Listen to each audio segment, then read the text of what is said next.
际广播电台 ये China radio international है।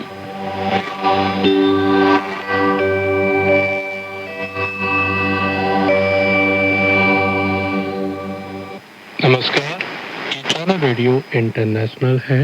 अब हमारा हिंदी कार्यक्रम आरंभ होता है। आज के इस कार्यक्रम में समाचारों के बाद स्वर्णिम चीन के रंग कार्यक्रम के तहत चीन की अल्पसंख्यक जातियों के रीति रिवाज और चीनी उपन्यास पश्चिम की तीर्थ यात्रा प्रस्तुत किए जाएंगे। अंत में होगा रोजमर्रा की चीनी भाषा। लीजिए सुनिए आज के मुख्य समाचार। च्यूशी जनरल पत्रिका में सीपीसी की स्थापना की 105वीं वर्षगांठ के समारोह में शी जिनपिंग का भाषण प्रकाशित। अस्ताना में शी जिनपिंग चीन का शासन के 5वें खंड का प्रचार कार्यक्रम आयोजित। और वांग हुनिंग ने वियतनाम की कम्युनिस्ट पार्टी के सदस्यों से मुलाकात की। अब आप अखिल पारस से सुनिए आज के पूरे समाचार।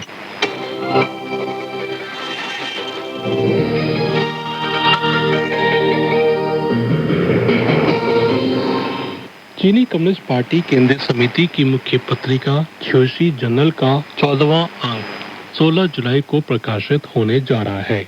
इस अंक में राष्ट्रपति शी जिनपिंग का वह भाषण शामिल होगा जो उन्होंने सीपीसी की स्थापना की 105वीं वर्षगांठ के समारोह के मौके पर दिया था।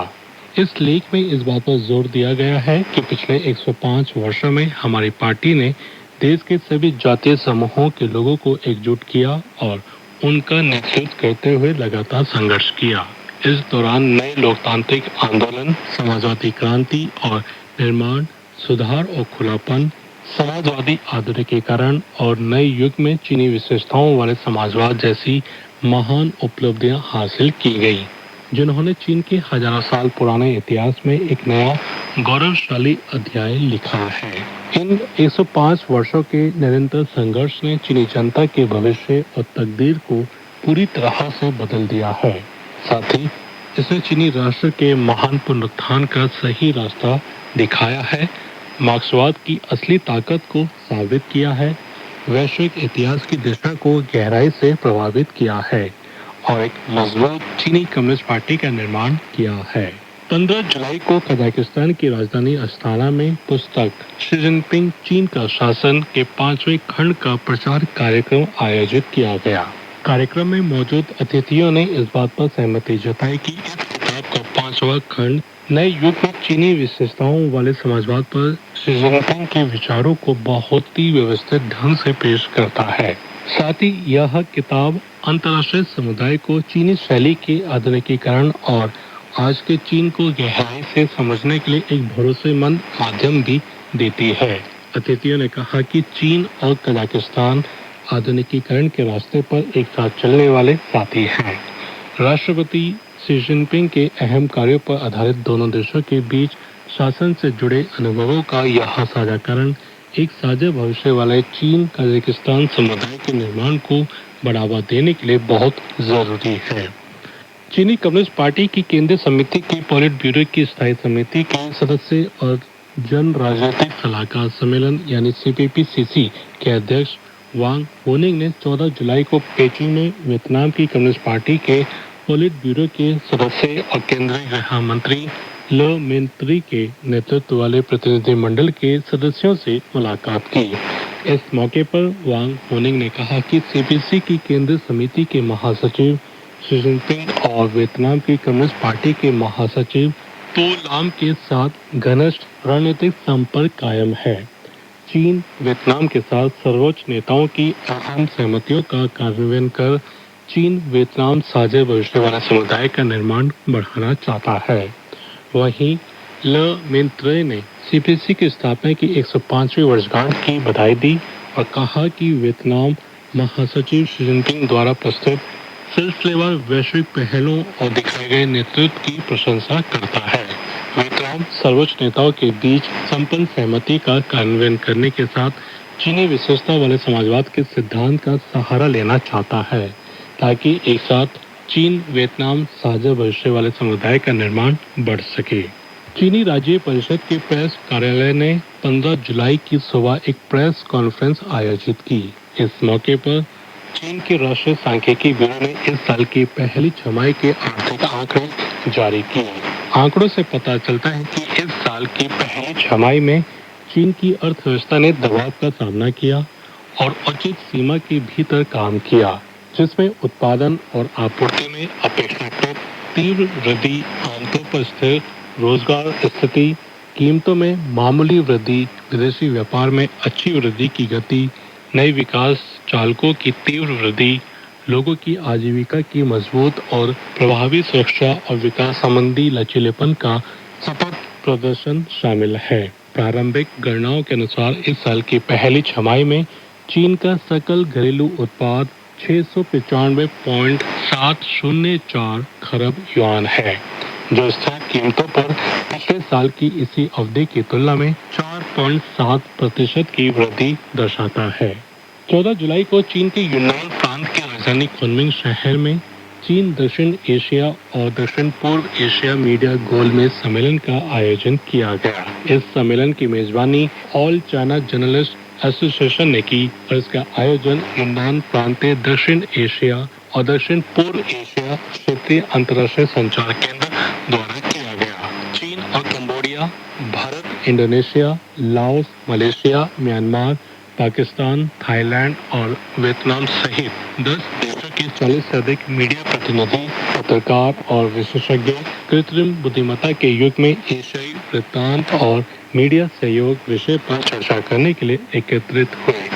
प्रतिभागियों ने कृत्रिम बुद्धिमत्ता प्रौद्योगिकी द्वारा मीडिया संचार में लाए जाने वाले अवसरों और चुनौतियों, एशियाई कहानियों को अच्छी तरह से कैसे बताया जाए और सभ्यताओं के बीच आदान प्रदान और पारस्परिक शिक्षा को कैसे बढ़ावा दिया जाए जैसे विषयों पर गहन चर्चा में भाग लिया। दक्षिण पश्चिम चीन के शिजांग स्वायत्त प्रदेश में शिकाजे नगर प्रशासन ने 14 जुलाई को लासा में आयोजित 19वें एवरेस्ट सांस्कृतिक पर्यटन महोत्सव के एक संवाददाता सम्मेलन में अहम जानकारी साझा की। उन्होंने बताया कि शिकाजे हिमालयी आर्थिक सहयोग बेल्ट का मुख्य केंद्र और दक्षिण एशिया के लिए चीन का एक बड़ा प्रवेश द्वार है। शहर प्रशासन 2026 की राष्ट्रीय सीमा पार व्यापार सुविधा पायलट नीति का फायदा उठाकर बंदरगाह सीमा शुल्क, सीमा पार लॉजिस्टिक्स और सीमाई व्यापार को तेजी से बढ़ावा दे रहा है, ताकि इसे खुलेपन का एक नया और बड़ा केंद्र बनाया जा सके। प्राप्त जानकारी के अनुसार 14वीं पंचवर्षीय योजना के तहत शिकाजे ने 1 अरब 62 करोड़ युआन का भारी निवेश किया। इस निवेश से बंदरगाह के बुनियादी ढांचे से जुड़ी 65 परियोजनाओं को पूरा किया गया। इसमें चिलोंग, चांगमू और लीजी जैसे 3 आधिकारिक बंदरगाहों और रवू एवं छंतांग जैसे 2 आरक्षित बंदरगाहों का एक बेहतरीन और व्यवस्थित ढांचा तैयार हो गया है। साथ ही यहाँ के अंतर्राष्ट्रीय लैंड पोर्ट ने भी अपना परिचालन शुरू कर दिया है। चीन के राष्ट्रीय रोग नियंत्रण और रोकथाम प्रशासन यानी NDCPA के मुताबिक 2 चीनी विशेषज्ञ 15 जुलाई को पेचिंग से युगांडा के लिए रवाना हो गए हैं। इन विशेषज्ञों को अफ्रीका रोग नियंत्रण और रोकथाम केंद्र यानी अफ्रीका CDC और WHO द्वारा मिलकर बनाए गए इबोला आपातकालीन प्रबंधन सहायता दल यानी IMST के न्योते पर भेजा गया है। इनका मुख्य मकसद IMST का हिस्सा बनकर इबोला वायरस की रोकथाम और नियंत्रण से जुड़े अंतर्राष्ट्रीय प्रयासों में सहयोग करना है। दरअसल विश्व स्वास्थ्य संगठन यानी WHO ने 17 मई को घोषणा की थी कि कांगो लोकतांत्रिक गणराज्य और युगांडा में इबोला का प्रकोप अब अंतर्राष्ट्रीय चिंता का सार्वजनिक स्वास्थ्य आपातकाल बन चुका है। इस बीमारी की रोकथाम और इस पर काबू पाने के कामों में बेहतर तालमेल बिठाने के लिए ही अफ्रीका CDC और WHO ने मिलकर IMST का गठन किया है। इस सहायता दल में समन्वय, प्रशासन, प्रयोगशाला और जांच समेत कुल 14 कार्य समूह यानी वर्किंग ग्रुप शामिल हैं।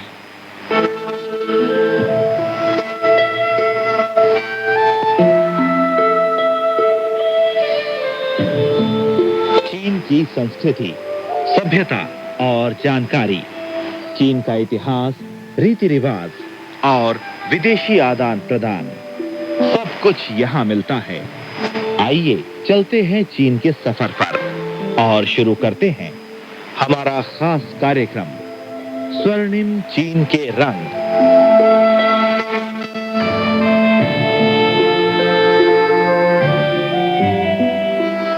नमस्कार श्रोता मित्रों, मैं पंकज श्रीवास्तव आपके सामने एक बार फिर हाजिर हूं।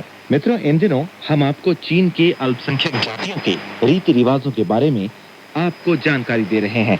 इसी के तहत आज पेश करते हैं एक नई कड़ी जिसका शीर्षक है ताओ लीकुंग पहाड़ी क्षेत्र में बसी लीसु जाति।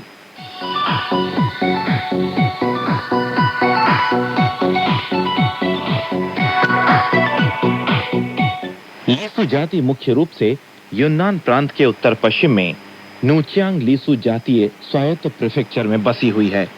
शेष कुछ यूनान प्रांत के पश्चिम में स्थित अन्य काउंटियों और सचुआन प्रांत की शीछांग और येनपियन काउंटियों में रहते हैं। लीसु जाति का उल्लेख 1000 वर्षों पहले की थांग राजवंश की पुस्तकों में भी किया गया है। लीसु जाति के पूर्वज 8वीं शताब्दी में छांगचांग नदी के ऊपरी भाग यानी चिंशा नदी के दोनों किनारों पर बसे हुए थे। जातीय स्रोत के संदर्भ में उनका संबंध ई जाति और नाशी जाति से बड़ा घनिष्ठ था। तत्पश्चात 16वीं शताब्दी में वे दक्षिण पश्चिम की ओर स्थानांतरित होते रहे और उनके बसने का क्षेत्रफल लगातार बढ़ता रहा। वे अनेक छोटे इलाकों में बिखर गए और दूसरी जातियों के साथ मिलकर रहने लगे। दूसरी जातियों के प्रभाव से लीसु जाति के उत्सव हान, पाई और नाशी जातियों के उत्सव से मिलते जुलते हैं। ताओकान यानी तलवारों की सीढ़ी त्योहार, जो चीनी चंद्र पंचांग के अनुसार दूसरे महीने की 8वीं तारीख को मनाया जाता है, लीसु जाति का एक परंपरागत त्योहार है। लीसु जाति के लोग शादी, शिकार, मकान बनाने और अच्छी फसलें प्राप्त करने के सुअवसरों पर अवश्य ही नृत्य गीत कार्यक्रमों का आयोजन करते हैं। नूचियांग नदी का चमकीला हरा पानी यूनान प्रांत के पश्चिम में जड़ित हरित पट्टी का आभास देता है।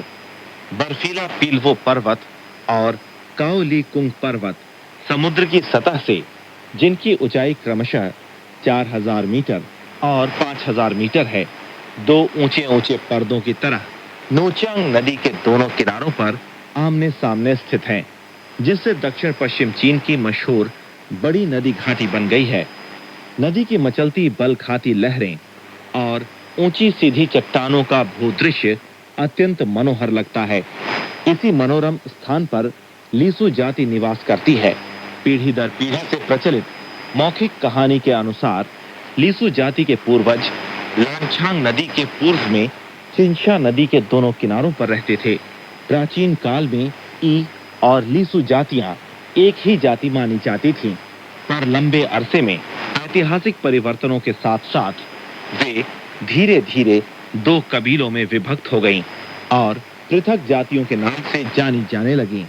16वीं शताब्दी के मध्य में खूंखार सरदार के दमन से बचने के लिए लीसु जाति की जनता अपने मुखिया के नेतृत्व में लांछांग नदी और बर्फीले पीलवो पर्वत को पार करके नूचियांग नदी घाटी की गोद में बसी। बाद में कई बार हुए स्थानांतरणों की वजह से लीसु जाति का निवास क्षेत्र लगातार बढ़ता गया। साथ ही ये जाति अनेक छोटे छोटे इलाकों में बिखर गई और दूसरी जातियों के साथ मिलकर रहने लगी। यही कारण है कि इस जाति में स्पष्ट विभिन्नता नजर आती है। वस्त्र के रंगों के अनुसार उसकी पाए यानी सफेद, लीसु, हेई यानी काला, लीसु और हुआ यानी फूलदार, लीसु 3 शाखाएं हो गई। लीसु जाति के लोग अपने हाथों से बुने सन के कपड़े पहनते हैं। महिलाओं के वस्त्र ज्यादा सुंदर होते हैं और उनमें अपनी जातीय विशेषता की झलक दिखती है। पाई और हेई लीसु की महिलाएं आमतौर पर ऊपर दाएं पल्ले वाला ब्लाउज और फतुही पहनती हैं और नीचे टखनों तक लंबे चुन्नटदार लहंगे पहनती हैं। ज्यादातर वस्त्र काले और नीले सूती कपड़े से या बिंदीदार डिजाइन वाले सन के सफेद कपड़े से बने होते हैं। लहंगे के नीचे किनारे पर रेखीय और फूलदार डिजाइन बने होते हैं। शादीशुदा महिलाएं कानों में कांसे की कनकलियां पहनती हैं। बड़ी वाली कनकली कंधे तक लंबी होती है। सिर पर मूंगे और शीशे से बने आभूषण लगाती हैं। लड़कियां ऊन के लाल धागों से बाल को बांधना पसंद करती हैं, जिन पर छोटे-छोटे सीप टंके होते हैं। कुछ तो छाती पर यशब, सीप और चांदी के सिक्कों की मालाएं पहनना पसंद करती हैं। सीप वाले आभूषण पर साधारण सी रेखाएं और छोटे-छोटे छेद भी होते हैं। लड़कियों की टोपी पर सफेद मूंगे और शीशे से बने आभूषणों के अलावा धातु के चमकदार टुकड़े भी लगे होते हैं। इसलिए देखने में वो अनोखी शिल्पकृति लगती है। ह्वा लीसू की वेशभूषा तो और अधिक रंगीन होती है। इस शाखा की महिलाएं अपने ब्लाउजों और लंबे लहंगों पर कसीदे कढ़े झालर लगाती हैं। वे सिर पर फूलदार साफा बांधती हैं और कानों में कांस्य या चांदी की कनकलियां पहनती हैं। उनका लहंगा जमीन तक लंबा होता है। चलते समय लंबे लहंगे के हिलने डुलने का दृश्य बहुत आकर्षक लगता है। उनकी एक और आदत ये है कि कंधे पर एक ऐसा बस्ता लटकाती हैं जो लाल, सफेद और काले कपड़ों को मिलाकर बना होता है और जिस पर फूलदार डिजाइन कढ़ी होती है। सभी स्थानों के लीसू पुरुष सन के स्वनिर्मित कपड़े से बने कॉलर रहित वस्त्र पहनते हैं। ये वस्त्र घुटनों तक लंबा होता है और बीच में और दोनों बगल में खुला होता है। इसे बटन के बजाय कमरबंद से बांधा जाता है।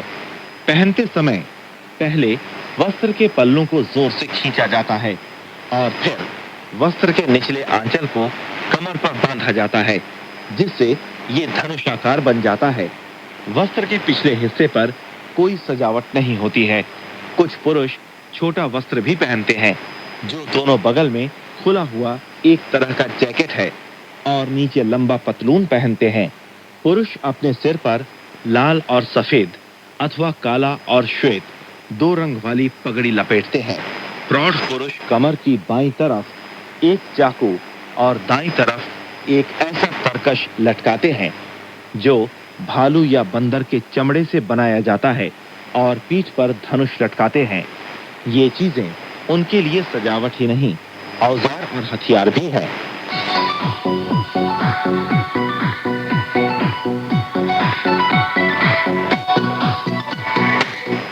लीसू जाति के स्त्री पुरुष, बूढ़े बच्चे सभी गीत नृत्य में बड़े प्रवीण होते हैं। खासकर प्रतिगान उनकी विशेष रुचि है।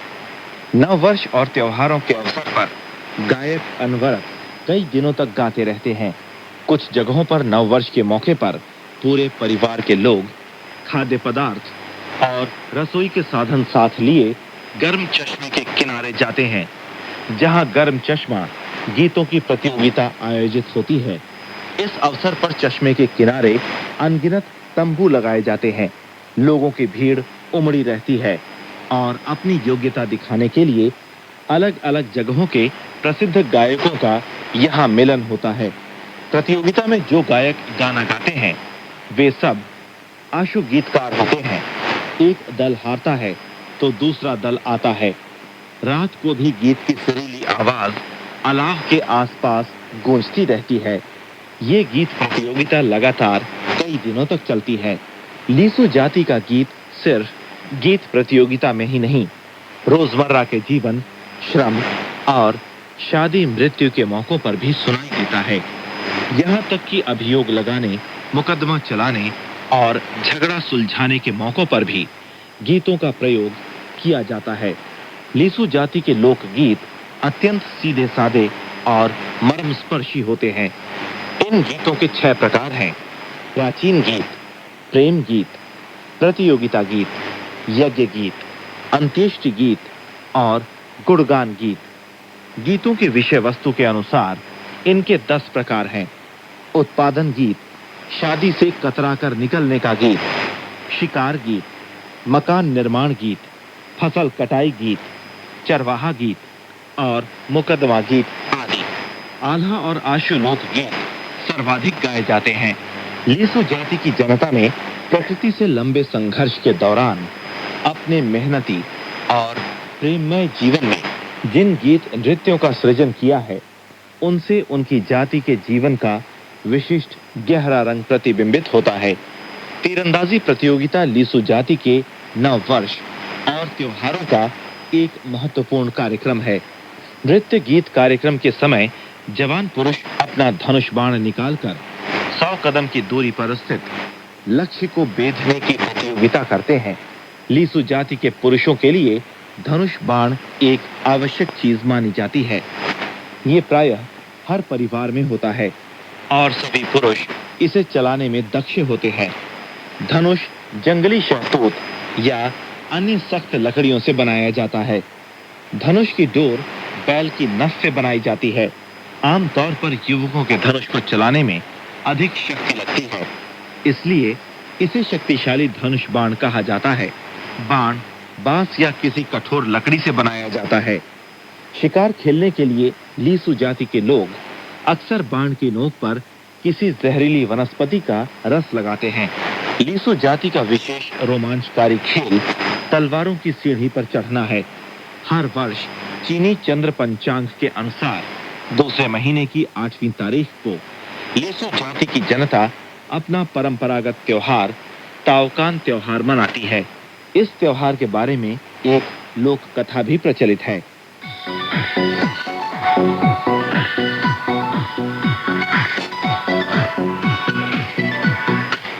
कहा जाता है कि हान जाति और लीसू जाति एक ही मां की संतान थी। घर और संपत्ति के विभाजन के बाद हान जाति के बड़े भाई ने अपने हिस्से की जमीन की मेड़ पर पत्थर के खंभे लगाए और लीसू जाति के छोटे भाई ने भी घास फूस की रस्सी से अपनी जमीन घेरी। दुर्भाग्यवश अचानक आग भड़क उठी। बड़े भाई के पत्थर के खंभे तो ज्यों के त्यों मजबूती से भूमि पर खड़े रहे, पर छोटे भाई की घास की रस्सी आग में भस्म हो गई। छोटा भाई आग बुझने के बाद अपनी जमीन नहीं ढूंढ पाया तो मजबूर होकर ऊंचे ऊंचे पहाड़ों के बियाबान जंगल में चला गया और आदिम शिकारी जीवन बिताने लगा। बाद में डकैतों ने सीमांत क्षेत्र पर आक्रमण किया। उन्होंने लीसू जाति के बहुत से हट्टे कट्टे युवकों को मार डाला और बहुत से लाचार बूढ़ों को जिंदा दफना दिया। इस समय दरबार द्वारा जनरल वांगची को सीमांत क्षेत्र की रक्षा के लिए भेजा गया। हालांकि जनरल वांगची हान जाति का था, पर उसने जी जान से लीसू जाति को पुनः बसाने में मदद की। फिर उसने लीसू जाति की जनता की मदद से सीमांत क्षेत्र को भी मजबूत बनाया। फलस्वरूप डकैत वहां से भाग गए और लीसू जाति की जनता का जीवन शांतिपूर्ण और सुखमय हो गया। बाद में एक कपटी दरबारी ने राजा के सामने वांगची पर मिथ्या दोषारोपण किया और राजा ने उसके मिथ्यालाप पर विश्वास किया। इसलिए उसने वांगची को राजमहल में बुलाया और चीनी चंद्र पंचांग के दूसरे महीने की 8वीं तारीख को जहरीली शराब पिलाकर उसे मार डाला। जब ये शोकपूर्ण खबर लीसू गांवों में पहुंची तो वहां के सारे लोगों को क्रोध आया। उन्होंने ये कसम खाई कि रास्ते में तलवार जैसा पहाड़ या आग जैसा समुद्र आए, पर वे उन्हें पार करके ही दुश्मन से वांगची के लिए बदला अवश्य लेंगे। तभी से लीसू जाति की जनता ने वांगची की बरसी यानी चीनी चंद्र पंचांग के दूसरे महीने की 8वीं तारीख को अपनी जाति का परंपरागत ताओकान त्योहार मनाना शुरू किया। त्योहार की पूर्व बेला में लीसू लोग मैदान में 4 उत्सवाग्नि जलाते हैं और ढोल नगाड़े बजाकर लोगों को मैदान में बुलाते हैं। इस वक्त परंपरागत वेशभूषा में सजे धजे लीसू जाति के लोग चारों ओर से इस मैदान में आते हैं। तभी से त्योहार की शुरुआत हो जाती है। इस समय 5 हट्टे कट्टे लीसू युवक नंगे पैरों से आग में कभी कूदते फांदते हैं, कभी लुढ़कते हुए आगे बढ़ते हैं। आग में चलने या कूदने से चिंगारियां निकलती हैं। फिर वे दोनों हाथों से लाल अंगारों को उठाकर तेजी से चेहरा पोंछते हैं। वे अंगारों की जरा भी परवाह नहीं करते। बगल में खड़े लोग ये दृश्य देखकर कभी पुलकित होते हैं तो कभी तनाव महसूस करते हैं, कभी जय जयकार करते हैं तो कभी आश्चर्य भी प्रकट करते हैं। ललकार और वाहवाही की आवाज आकाश में गूंजती है। त्योहार की सुबह लीसो जाति के लोग दसियों किलोमीटर पैदल चलकर अपने अपने गांव से यहां आते हैं। त्योहार के लिए रोजमर्रा के इस्तेमाल की चीजें, जलपान, सिगरेट, जड़ी बूटी आदि विभिन्न प्रकार के स्टॉल, दंत क्लिनिक और फोटो स्टूडियो पहले से ही लगाए जाते हैं। इस अवसर पर कुछ युवक तलवारों की सीढ़ी बनाते हैं। वे 20 मीटर से भी ऊंची लकड़ी के 2 खंभों को सीढ़ी की तरह एक साथ बांधते हैं। इसके बीच 36 तेज तलवारों को सीढ़ी से ऊपर चढ़ने की लकड़ियों पर बांधते हैं। इन तलवारों की धारें ऊपर की ओर होती हैं और इनकी तेज धारें भय पैदा करती हैं। फिर लीसो जाति के 20 एक युवक इस सीढ़ी को उठाए मैदान में प्रवेश करते हैं और उसे मैदान के बीचों बीच खड़ा कर देते हैं। इसे तावकान कहते हैं। ठीक दोपहर को पटाखा छोड़ने और ढोल नगाड़े बजाने की आवाज गूंजने लगती है। आग में कूदने और लुढ़कने का खेल दिखाने वाले युवक सिर पर नीली टोपी पहने, शरीर पर लाल लबादे ओढ़े, नंगे पैर सीढ़ी की ओर दौड़कर आते हैं। पहले वे सीढ़ी के इर्द गिर्द गाते हुए नाचते हैं। फिर इन युवकों का प्रधान जन समुदाय के सामने भाषण देता है। वो अपने भाषण में तावकान की चर्चा के बाद इन 2 खेलों के बारे में बताता है। वो बताता है कि आग में कूदना और तलवारों की सीढ़ी पर चढ़ना, ये 2 खेल पूर्वजों के साहस और उनकी उन भावनाओं की याद में मनाए जाते हैं जब उन्होंने तलवार जैसे पहाड़ और आग जैसे समुद्र को लांघने की सौगंध खाई थी।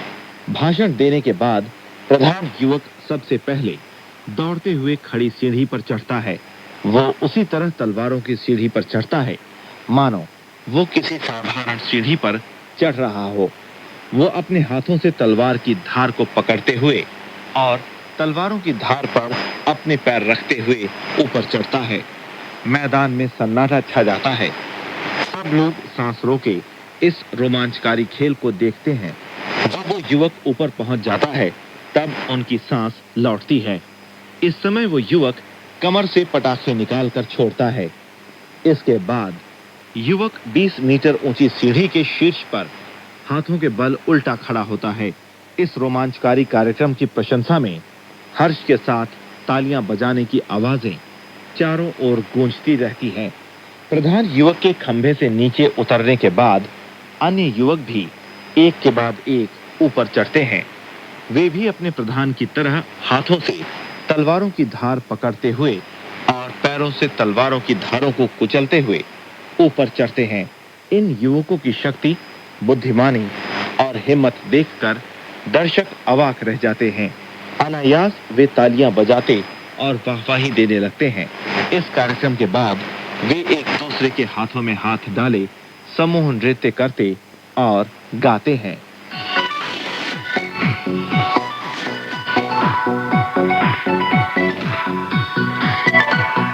तो श्रोता मित्र, ये था काओ लीकुंग पहाड़ी क्षेत्र में बसी लीसु जाति। तब तक के लिए अपने मित्र पंकज श्रीवास्तव को आज्ञा दें। नमस्कार।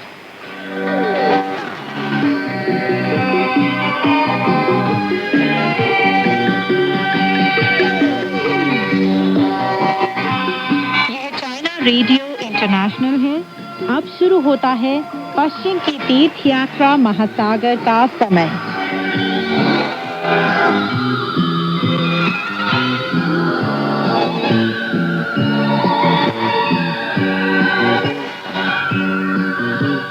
नमस्कार दोस्तों, पश्चिम की तीर्थ यात्रा तो प्रसिद्ध चीनी उपन्यास लेकर हाजिर हूँ मैं, मैत्री शर्मा। आज की कहानी इस प्रकार है। दोस्तों, अब तक आपने कहानी में सुना कि वानर की योजना के मुताबिक ही सांचांग, शूकर और भिक्षु रेतात्मा अपने भिक्षुओं वाले कपड़े बदलकर आम आदमी वाले कपड़े पहनकर नगर में प्रवेश करते हैं। नगर में प्रवेश करने के बाद वे एक सराय में आसरा मांगने के लिए जाते हैं और वहाँ की महिला से बात करके वहाँ रहने का इंतजाम कर लेते हैं। चलिए दोस्तों, कहानी को आगे बढ़ाते हैं और सुनते हैं कहानी में आगे क्या हुआ। अपने सराय के बारे में बताते हुए वह महिला बोलने लगी। हमारे यहाँ अतिथियों के लिए 3 श्रेणियों का मनोरंजन उपलब्ध है। आइए सबसे पहले रुपये पैसे के स्वार्थपूर्ण मामले को निपटा लेते हैं, जिसके बाद इसमें हम लोग एक दूसरे के प्रति ज्यादा सभ्यता दिखा सकेंगे। सबसे पहले किराए भाड़े की दर तय कर ले, ताकि हिसाब करते समय आपको पता रहे कि आपकी देनदारी क्या है। बानर बोला, बिल्कुल ठीक है। आपके यहाँ मनोरंजन की 3 कौन सी श्रेणियाँ हैं, पहले ये तो बताइए। महिला ने जवाब दिया, हमारे यहाँ प्रथम, द्वितीय और तृतीय श्रेणी का भाड़ा लिया जाता है। पहली श्रेणी में 5 प्रकार के फलों और 5 अलग अलग किस्मों के व्यंजनों वाला भोजन शामिल है। मेजों पर सिंह और अमरते नाम की मिठाई भी दी जाएगी। हर मेज पर 2 व्यक्ति बिठाए जाते हैं और आपके लिए कुछ लोग गाना गाते हैं और साथ में घूमते भी हैं। भाड़ा है आधा औंस चांदी के सिक्के प्रति व्यक्ति, जिसमें कमरे का किराया भी शामिल है। बानर बोला, महंगा नहीं है। जहाँ से हम आए हैं वहाँ तो आधा औंस चांदी के सिक्कों से रूपसी तरुणियों का शुल्क भी अदा नहीं किया जा सकेगा। महिला ने अपनी बात जारी रखते हुए कहा, द्वितीय श्रेणी के भाड़े में सब लोगों को एक ही मेज पर भोजन परोसा जाएगा और फल और गरम मदिरा दी जाएगी, जिसका आप मदिरापान खेलों के दौरान जी भर कर सेवन कर सकेंगे। लेकिन इसके अंदर आपको लोग नहीं मिलेंगे जो आपका मनोरंजन करेंगे। इसके लिए आपको प्रति व्यक्ति 1 औंस चांदी के सिक्कों का 5वां हिस्सा देना होगा। बानर बोला, ये तो काफी सस्ता है। अब तीसरी श्रेणी के बारे में बताइए। महिला ने कहा, तीसरी श्रेणी में आपकी सेवा के लिए कोई सेवक नहीं होगा। एक बड़े बर्तन में चावल परोसा जाएगा, जिससे आप अपनी इच्छा के अनुसार भोजन कर सकेंगे। जब आप भरपेट खाना खा लेंगे तो आपको एक चटाई दे दी जाएगी, जिसे बिछाकर आप फर्श पर सो सकेंगे। अगले दिन सुबह होने पर आप हमें चावल की कीमत के रूप में कुछ तांबे के सिक्के दे सकते हैं। वानर ने बोला, हमें आपकी प्रथम श्रेणी की सुविधाएं चाहिए। महिला ने आदेश दे दिया, जाओ अच्छी सी चाय बना कर ले आओ और रसोई घर में बता दो कि जल्दी से खाना तैयार कर ले। वह नीचे की मंजिल में गई और जोर से बोली, जल्दी से खाना तैयार कर लो। कुछ बेहतरीन मदिरा भी ले आओ। मेहमानों के लिए बेहतरीन सफेद चावल पकाओ और सफेद आटे से कुछ मालपुए भी बना लो। जब सांचांग ने ऊपर की मंजिल से यह सब सुना तो वह बोला, अब क्या होगा सुन द्वितीय, ये लोग मुर्गियाँ, बतखें, सूअर और भेड़ हलाल कर रहे हैं।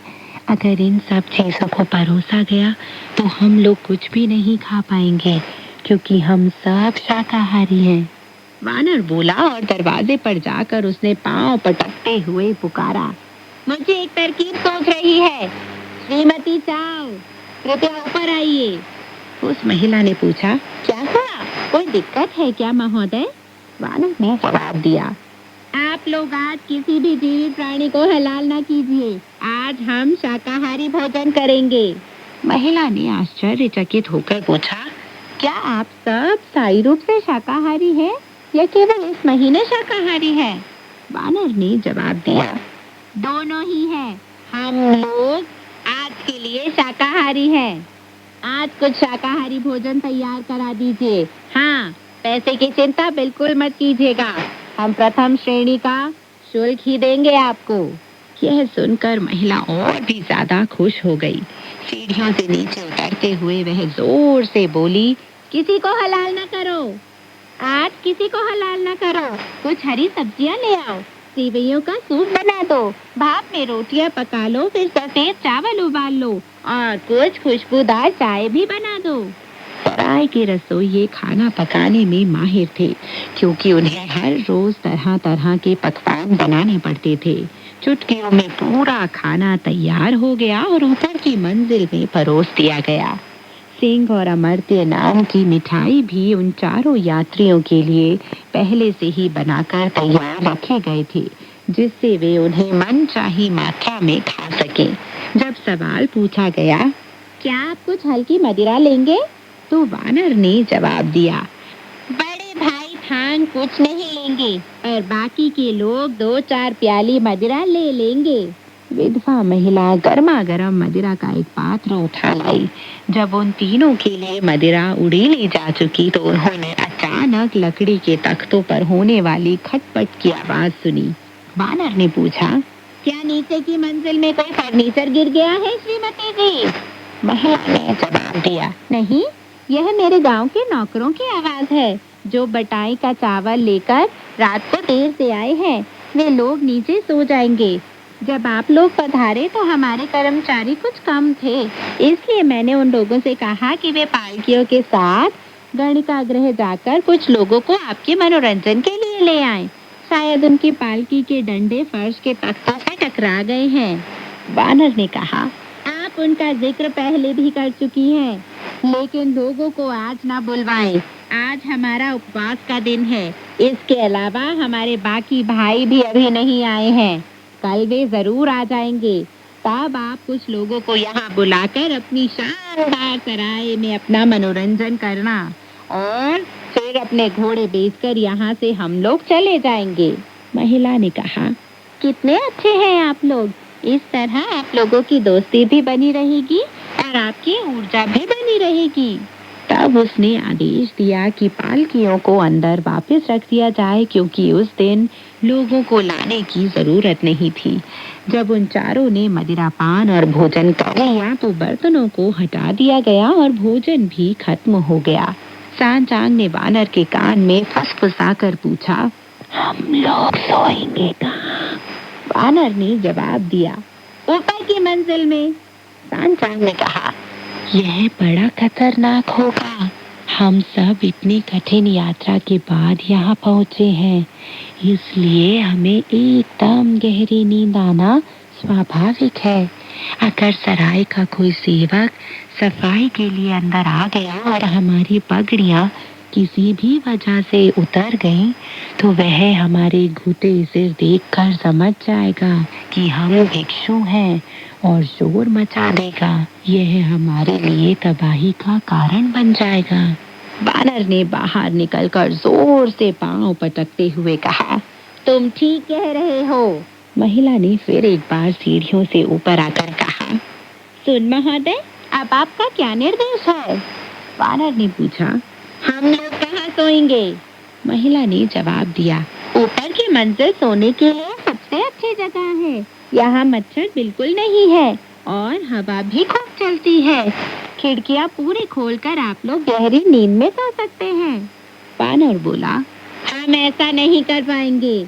हमारे साथी शूकर तीसरे महोदय को गठिए की शिकायत है। रेतात्मा चौथे महोदय को कंधे में दर्द है। बड़े भैया थांग को सिर्फ अंधेरे में सोने की आदत है और मुझे भी सोते समय रोशनी बिल्कुल पसंद नहीं है, इसलिए यह हमारे सोने के लिए सही जगह नहीं है।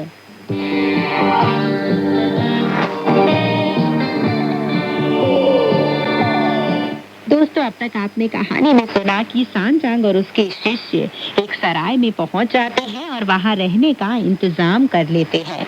वहां की महिला को झूठ बोलते हैं कि वे लोग व्यापारी हैं और यहाँ घोड़ों को बेचने के लिए आए हैं। वह महिला उनकी बात मान लेती है और उनके भोजन और रहने का इंतजाम कर देती है। लेकिन जब बारी सोने की आती है तब उन्हें यही डर सताता है कि खुले में सोने से कहीं उनका झूठ लोगों के सामने ना आ जाए और वे मुसीबत में ना पड़ जाए। इसलिए वानर एक तरकीब लगाता है और उस परेशानी का हल निकाल लेता है। चलिए दोस्तों, कहानी को आगे बढ़ाते हैं और सुनते हैं कहानी में आगे क्या हुआ।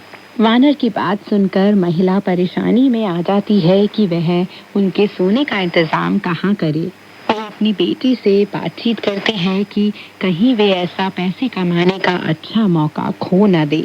महिला बोलती है, वे सभी मरीज हैं और सोने के लिए कोई अंधेरी जगह ढूंढ रहे हैं, क्योंकि उन्हें हवा और उजाला पसंद नहीं है। सराय के सभी कमरों में कहीं न कहीं कोई खपरेल उखड़ी हुई है। ऐसी हालत में उनके सोने के लिए कोई अंधेरी जगह कहाँ मिल सकती है? अच्छा ये होगा कि उनके भोजन के दाम भी बट्टे खाते में डाल दिए जाए और उनसे कह दिया जाए कि अपने ठहरने का बंदोबस्त किसी और सराय में कर ले। बेटी ने कहा, लेकिन माँ, हमारे यहाँ भी एक अंधेरी जगह है जहाँ न हवा जा सकती है और न रोशनी। उनके लिए वह जगह बिल्कुल ठीक रहेगी। महिला ने पूछा, कौन सी जगह है वह? बेटी ने जवाब दिया, उस विशाल संदूक में जिसे पिताजी ने अपने जीवन काल में बनवाया था। वह संदूक 4 हाथ चौड़ा, 7 हाथ लंबा और 3 हाथ ऊंचा है। इसमें 6-7 आदमी आसानी से सो सकते हैं। उनसे कह दो कि उस संदूक में सो जाएं। महिला ने कहा, मैं नहीं जानती कि उन्हें यह जगह पसंद आएगी या नहीं। उनसे पूछती हूँ। फिर वह बोली, सुन महोदय, अगर आपको हमारा यह छोटा सा बेतुका कमरा पसंद नहीं है तो हमारे विशाल संदूक से ज्यादा अंधेरी जगह हमारे पास और कोई नहीं है। उसके अंदर ना हवा जा सकती है और ना रोशनी। आप लोग उसके अंदर क्यों नहीं सो जाते? वानर ने जवाब दिया, अच्छा, बहुत अच्छा, यह सुझाव बहुत बढ़िया है। तब महिला ने अपने अनेक नौकर चाकरों को संदूक बाहर निकालने और उसका ढकना खोलने का आदेश दिया और अपने मेहमानों से अनुरोध किया कि वे नीचे की मंजिल में आ जाएं। कंडील की परछाई का अनुसरण करता हुआ वानर गुरुदेव को और भिक्षु रेतात्मा सामान को संदूक तक ले गया। जल्दबाज शूकर सबसे पहले संदूक के अंदर जा पहुंचा। भिक्षु रेतात्मा ने पहले सामान को अंदर पहुंचाया और फिर गुरुदेव को अंदर जाने में मदद दी। तब कहीं वह संदूक के अंदर गया। वानर ने पूछा, हमारा घोड़ा कहाँ है? तीनदारी में लगे एक सेवक ने जवाब दिया, सराय के पिछवाड़े अस्तबल में बंधा घास खा रहा है। वानर ने जवाब दिया, उसे यहाँ ले आओ, नांद भी साथ ले आना, घोड़े को संदूक के बगल में बांध देना। इसके बाद वानर ने संदूक के अंदर प्रवेश किया और जोर से पुकारा, श्रीमती चाओ, ढक्कन बंद कर दीजिए और छप्पा अड़ाकर ताला लगा दीजिए। इसकी अच्छी तरह से निगरानी करते रहिए। जहाँ कहीं से रोशनी अंदर जा रही हो वहाँ कागज चिपका दीजिए। कल तड़के ही इसे खोल दीजिएगा। विधवा महिला ने कहा, आप बड़ी तफसील पसंद आदमी मालूम होते हैं। इसके बाद दरवाजे बंद कर दिए गए और सब लोग सो गए। कैसी विडंबना थी। वे लोग पगड़ियां पहने हुए थे जबकि मौसम बहुत गर्म था और संदूक के अंदर हवा न जाने की वजह से दम घुटा जा रहा था। उन्होंने झटपट अपनी पगड़ियां और कपड़ों को उतार दिया और पंखों के अभाव में अपनी पगड़ियों से पंखा झलने लगे। वे सब एक दूसरे के साथ सट कर लेटे हुए थे। रात का दूसरा पहर बीतने तक कोई नहीं सो पाया। वानर को शरारत सूझने लगी। उसने अपने हाथ से शूकर की टांग में चिकोटी काटी। मूर्ख शूकर ने अपनी टांग अंदर खींच ली और बुदबुदाया, सो जाओ, हम लोग दिन भर के थके मांदे हैं। लोगों के हाथ पांव में चिकोटी काट कर तुम शरारत किस लिए कर रहे हो? वानर जानबूझकर शरारत करता हुआ जोर से बोला, हमने 5000 ओंस चांदी के सिक्के लगाकर अपना धंधा शुरू किया था। उस दिन हमने वे घोड़े बेचकर 3000 ओंस चांदी के सिक्के कमाए। 2 थैलों में हमारे पास इस समय 4000 ओंस चांदी के सिक्के हैं। घोड़ों का जो झुंड कल आने वाला है उसे हम 3000 ओंस चांदी के सिक्कों में बेच देंगे। इस तरह कुल मिलाकर हमें 10,000 ओंस चांदी के सिक्के मिलेंगे। ये कोई बुरा सौदा नहीं है। शूकर की आंखों में नींद भरी हुई थी, इसलिए उसने जवाब नहीं दिया। उस सराय के फर्श को साफ करने वाले, पानी लाने वाले और रसोई घर में काम करने वाले नौकर चाकर डाकुओं से मिले हुए थे। वानर की बात सुनकर जब उन्हें यह मालूम हुआ कि घोड़ों के इन व्यापारियों के पास इतना ज्यादा पैसा है, तो उनमें से कुछ लोग चुपचाप बाहर निकल गए और 20-25 डाकुओं को बुला लाए। डाकू मशाल उठाकर चारों व्यापारियों को लूटने के लिए आ पहुंचे। जैसे ही डाकू फाटक के अंदर घुसे, विधवा चाओ और उसकी बेटी तो इतना ज्यादा डर उठी कि उन्होंने अपने कमरे का दरवाजा अंदर से बंद कर लिया और डकैतों को बाहर खुलकर लूटपाट करने दी। लेकिन डाकुओं की दिलचस्पी सराय की संपत्ति में नहीं थी। वे तो उन 4 अतिथियों की तलाश में थे जब उन्हें ऊपर की मंजिल में उनका कोई सुराग नहीं मिला तो उन्होंने मशालों की रोशनी में चारों तरफ तलाश शुरू कर दी। उन्हें और कुछ नहीं मिला तो सराय के आंगन में एक विशाल संदूक जरूर दिखाई दिया, जिसके पैंदे में एक सफेद घोड़ा बंधा था।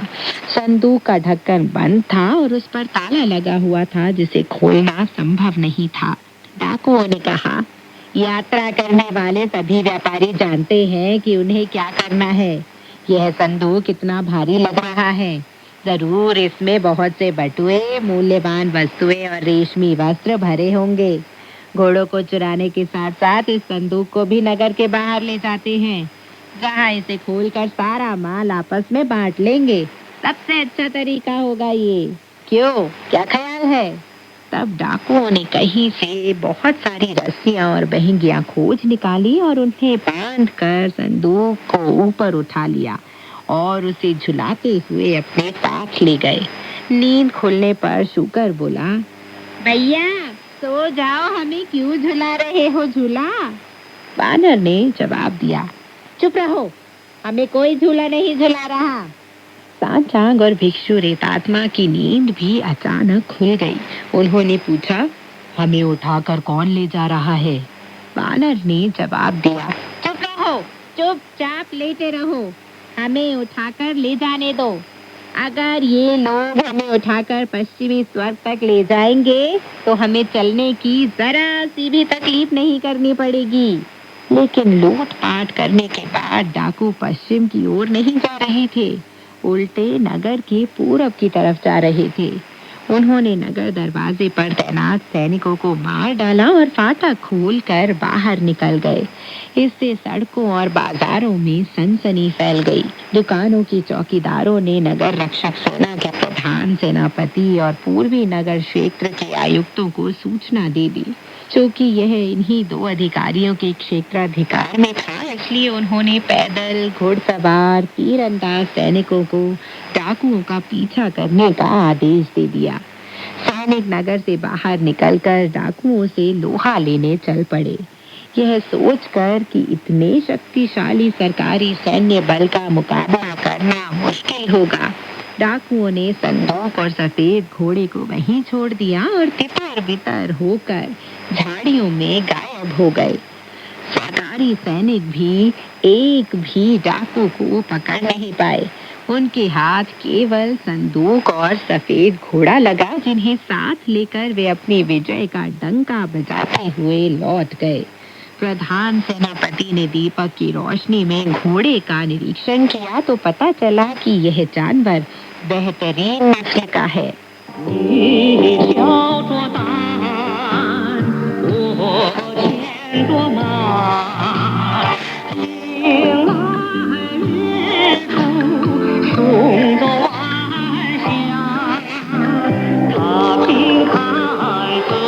तुम्हारे कंधे पर है पोटली, मेरे हाथों में घोड़े की लगाम। आगे चलते हैं हम पश्चिम की ओर, सूर्यास्त से सूर्योदय तक। रास्ते में मुकाबला करते हैं दैत्यों और दानवों के साथ। फिर आगे चलते हैं हम पश्चिम की ओर। साल दर साल करते हैं पवित्र यात्रा, बड़े साहस के साथ पश्चिम की ओर।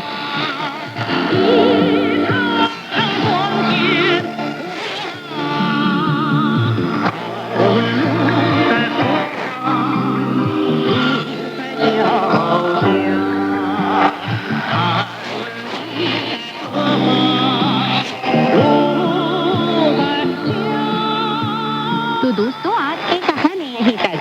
आगे की कहानी लेकर मैं मैत्री शर्मा फिर हाजिर होंगी। तब तक के लिए नमस्कार, बाय बाय।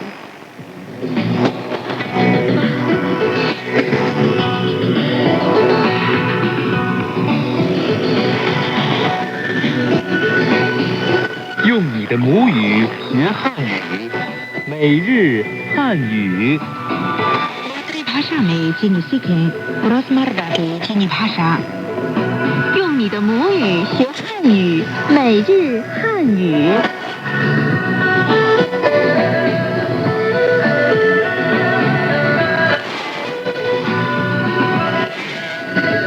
ये चैना रेडियो इंटरनेशनल नेशनल है। श्रोताओं को सावधान का प्यार भरा नमस्कार। रोजमर्रा की चीनी भाषा कार्यक्रम सुनने के लिए आपका हार्दिक स्वागत। राकेश जी, पिछले बार में हमने टेलीफोन से खरीदारी करने के विषय में कुछ उपयोगी वाक्य सीखे थे। जी हाँ, मैंने एक पिज्जा का ऑर्डर भी दिया था। ये तो बहुत ही सुविधाजनक खरीदारी का तरीका है। दुकान जाने के बजाय एक टेलीफोन कॉल से ही खरीदारी हो गई। बिल्कुल ठीक कहा। स्वदेश लौटने के समय मैं अपनी माँ के लिए एक चोंगसाम ले जाना चाहता हूँ। चूंकि चोंगसाम चीनी महिलाओं का प्रमुख परंपरागत परिधान है, जो पहनने पर बहुत फैशनेबल भी लगता है। मेरी माँ को अवश्य पसंद आएगा। तो आप दुकानदार से कह सकते हैं, 我想买一件旗袍。我想买一件旗袍。我想 चाहना 想 买 खरीदना 买 एक 一件 संख्यावाचक शब्द 件 旗袍 चोंगसाम यानी ऊंचे कॉलर को संकरी स्कर्ट वाला चीनी स्त्रियों के पहनने का वस्त्र। 旗袍。我想买一件旗袍。我想买一件旗袍。मैं एक चोंगसाम खरीदना चाहता हूँ। अब आप आज की पहली बातचीत सुने।你要买什么衣服？我想买一件旗袍。 यदि मैं पूछना चाहता हूँ कि ये चोंगसाम कौन से कपड़े का है, तो चीनी में कैसे कहा जाएगा? आप कह सकते हैं, 这是什么料子的？这是什么料子的？ सही कहा। 这 का अर्थ है ये।这 是 है 是什么 क्या या कौन सा। 什么料子 सामग्री या कपड़ा।料子？这是什么料子的？这是什么料子的？ये कौन से कपड़े का है? अच्छा, अब आज की दूसरी बातचीत सुने। 这是什么料子的？ 真丝的। वो तो ठीक है, किंतु मुझे कौन से रंग का लेना चाहिए? नीले रंग का या पीले रंग का? इसके लिए आप चीनी मित्रों की राय ले सकते हैं या दुकानदार की सलाह भी ले सकते हैं। आप उससे पूछ सकते हैं, 蓝色的好还是黄色的好？蓝色的好还是黄色的好？蓝色 नीला रंग 蓝色还是 अथवा या 还是黄色 पीला रंग 黄色好 अच्छा 好？蓝色的好还是黄色的好？ कौन से रंग का अच्छा है, नीले रंग का या पीले रंग का? 蓝色的好还是黄色的好？ अच्छा, अब हम आज की तीसरी बातचीत सुने। 蓝色的好还是黄色的好？蓝色的更适合您。 लेकिन कपड़ा खरीदते समय इस बात पर भी ध्यान देना चाहिए कि वो आपके साइज का है या नहीं। इसकी जांच के लिए आप उसे पहनकर देख सकते हैं। आपने बिल्कुल ठीक कहा, पर चीनी में इसे कैसे कहा जाता है? आप कह सकते हैं, 能试试吗？能试试吗？能 सकना 能试试 जांच करना 试试 माँ निबाद प्रश्नवाचक शब्द। माँ, इसे पहले भी कई बार सीखा है। ये वाक्य के अंत में लगता है। 能试试吗? क्या पहनकर देख सकते हैं? 能试试吗? अच्छा, अब हम आज की चौथी बातचीत सुने। 能试试吗？您穿什么号的？中号的。 मुझे ये वाला पसंद आया, लेकिन इसका दाम कितना है? क्या छूट मिल सकती है? तो आप पूछ सकते हैं, 能打折吗? 能打折吗? 能 सकना या संभव होना 能 打折 छूट यानी डिस्काउंट 打折 माँ प्रश्नवाचक शब्द 吗? 能打折吗? 能打折吗? क्या छूट मिल सकती है? अच्छा, अब हम आज की 5वीं बातचीत सुने। 多少钱？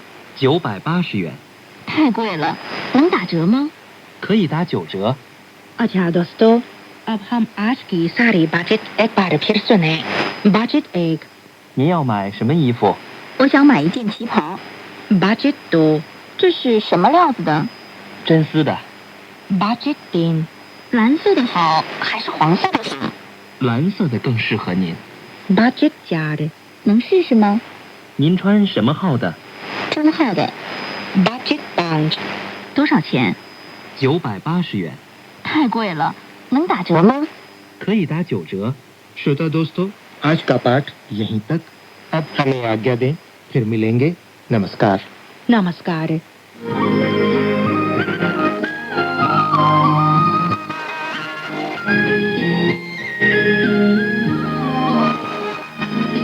CGTN हिंदी सेवा रोजाना 5 कार्यक्रम प्रसारित करती है।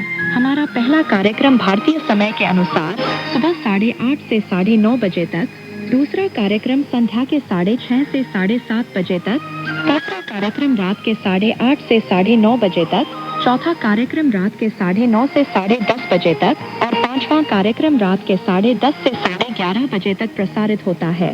कार्यक्रमों के मीटर बैंड इस प्रकार है: सुबह 8:30 से 9:30 बजे 13,720 किलोहर्ट्ज, शाम 6:30 से 7:30 बजे 9,633 किलोहर्ट्ज, रात 8:30 से 9:30 बजे तक 7,225 किलोहर्ट्ज, रात 9:30 से 10:30 बजे 7,395 किलोहर्ट्ज, रात 10:30 से 11:30 बजे 1,269 किलोहर्ट्ज।